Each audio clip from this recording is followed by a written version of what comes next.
Tell us your name. My name is John Davis. I grew up in Gary, Indiana. I'm 23 years old. Um, what would you like from me? How long have you been in Los Angeles? I've been in Los Angeles for 8 months. Well, not 8 months. I've been down here for 4 months. I've been in California for 8 months. I've been all around San Marino, Redondo Beach, all the lovely places. I came down here for my last 4 months, and it's sickening. I've been to Skid Row, as they call it. I've been to downtown Los Angeles. Sad. Sad to see the people that are in the neighborhoods are pretty much there by choice and because they don't have nowhere else to go where they won't be bothered or judged. And it's a sad situation that you got people on Skid Row that living so unhealthy and unclean, and that's the choice that they given by the richer, the 99%. I mean the 1%, not 99. We are the 99%. It's sickening to my heart. It really is. I want to talk about the education. That's the most heartfulest thing. I grew up in the inner cities. I went to school, went to high school. I made it all the way through the 12th grade, and we had textbooks older than us. And it's a sad situation. And when I transferred my 12th grade year and went to a pro-white school, it was blacks and Mexicans there, but pro-white school, it was like a whole nother level. It was like they was being educated for college. We was never even told we was going to make it to college. Luckily, if we graduated, that's a blessing. Most people didn't even see graduation days because they sold drugs or dropped out or just didn't want to be bothered with school for their own reasons. And for me to go to high school that they,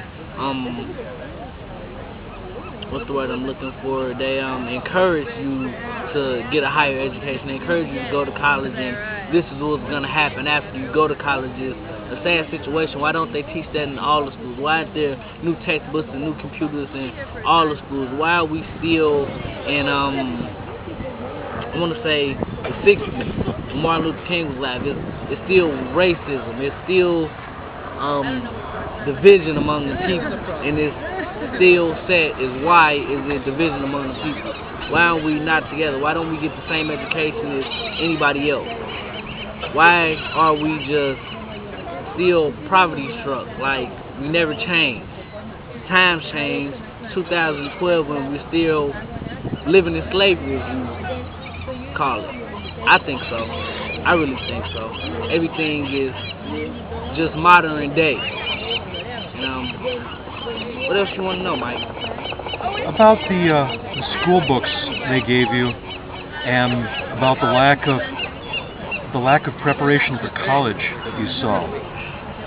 School books they gave us was stuff my parents used. I bring a textbook home from middle school or high school, and my parents are like, oh, yeah, I know the answer to that. It's like, what? You know the answer to that?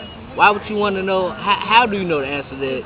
Why am I getting the same textbooks that my parents use? Why am I getting modern day textbooks, modern day math problems, modern day vocabulation and English?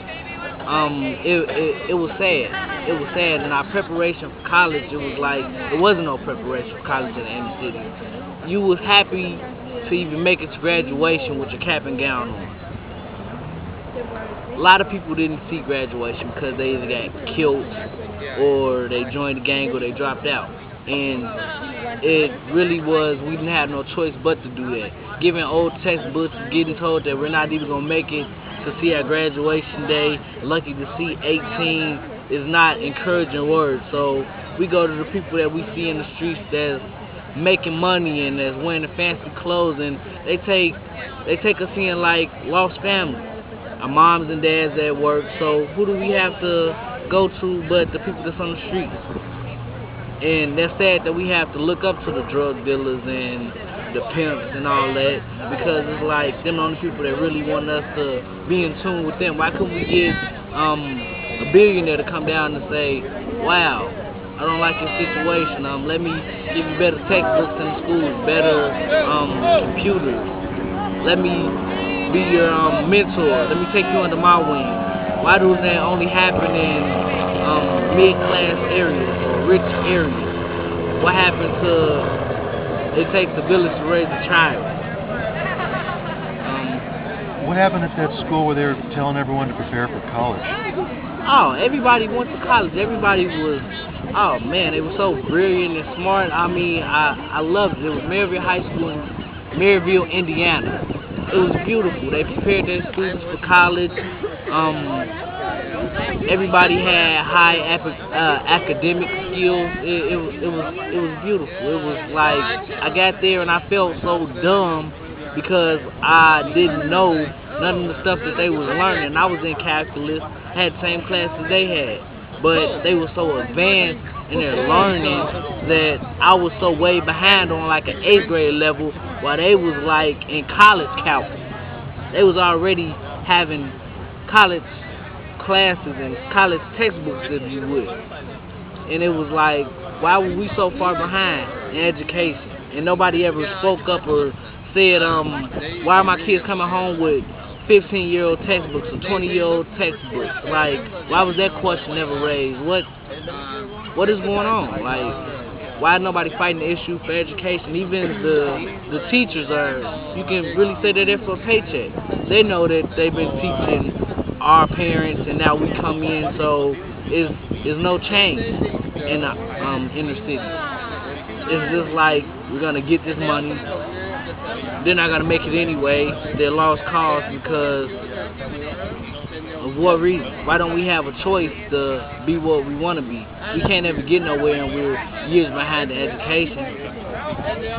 It's a sad thing. It really is, Mike. It's sad and it's hurtful that I had to grow up and experience that one of my last years of going to school that it's still racism, and it's sad to see. It really is sad to see. Maybe we can start working on getting these equal opportunities into the schools, equal drive for college preparation. Exactly. That will make the whole thing and the whole situation better. I think it will be more kids in the city that have more hope if that ever happens. We don't have hope. Nobody comes to us and say, well, this is hope. We had motivational speakers, but after they left, they didn't come home with us. They didn't finish and stay in school with us. It was like, oh, this is a motivational speaker. They're encouraged. And then they left after they got paid. What would you like to see happen to help change things for the better?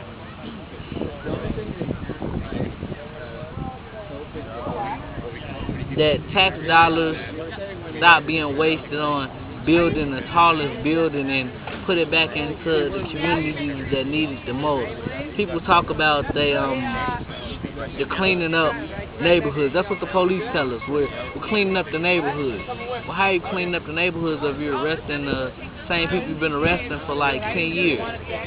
Like, how are you cleaning up the neighborhoods with no money? You're using the money to buy new police cars and whatever it is to keep us down, pretty much. And what I want to see change is just the money stop being used for no purpose. Like, for no purposes. Like, they got money to fund wars, but they can't feed the poor. That's from Tupac, like, and that's sad, and it's so true. You got money for wars, but you can't feed the poor. Like, what type of stuff is that? Why are we not over that stage yet? Why are we still in America, the richest place, and is no equal rights or equal housing for everybody? It shouldn't be how much money you have to buy a house. It shouldn't be like that.